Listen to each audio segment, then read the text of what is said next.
Part 5. Check and reassemble. Before we put the brailler back together, let's do a few checks to make sure the machine is working properly after cleaning.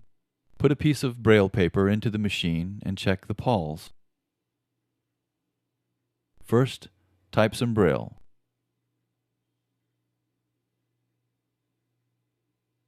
Next, check the backspace.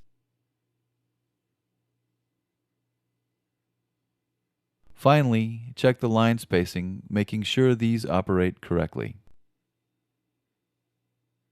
Before putting on the backplate, make sure the parts on the plate move freely back and forth. Now turn the brailler so that the back is facing towards you. With the carriage in the center position, now put on the backplate. Make sure the straight wire from the paper check is under the top right corner of the backplate. Only screw in the top right screw and the bottom left screw.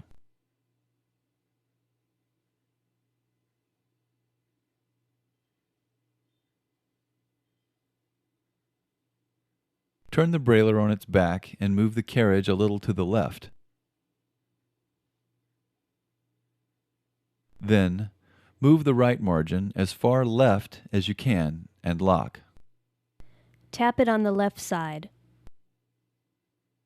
Now, push the space bar until it stops at the margin. The backspace is set properly when the stationary pawl on the escapement is in the middle of the teeth, having clearance on all sides. If the backplate is not seated correctly, the pawl will not have clearance and will stop and jam the brailler. The proper position and seating of the backplate will fix this problem and give clearance for the pawl. Adjust backplate right or left. Now put in the remaining backplate screws and tighten. To put on the front plate, turn the machine over and temporarily remove the plastic carriage lever. Line up the front plate with the keys and simply drop it in place. Now you can screw in the two front plate screws.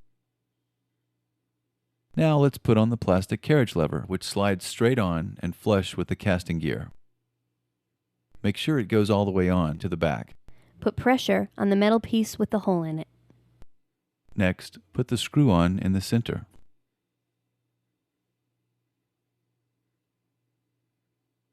Move the carriage to the right and depress the lever and let it up slowly and make sure it doesn't stick. If there is sticking, the center screw is too tight and needs to be loosened a little. It should be thumb and forefinger tight.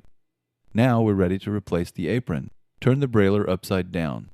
The apron goes on, connecting to the right. Now lay it flat and tap it into place. Next, with your long shank screwdriver, replace and tighten the left apron screw.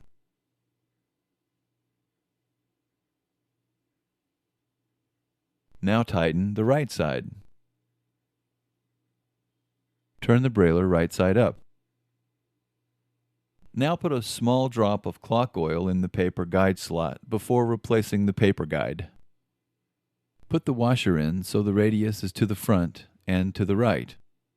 Also, be sure the washer is on the outside of the casting. Put on the top plate and replace and tighten all 6 screws.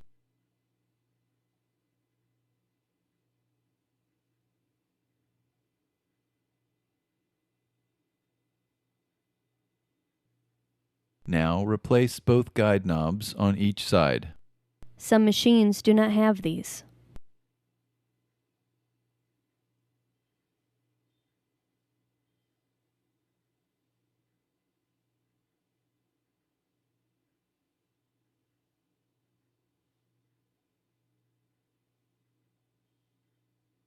Turn the unit over upside down and put on the bottom board and tighten all the screws.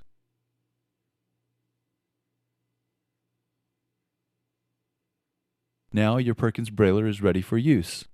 Remember to keep the brailler covered when not in use to keep the machine as clean as possible and in perfect working order.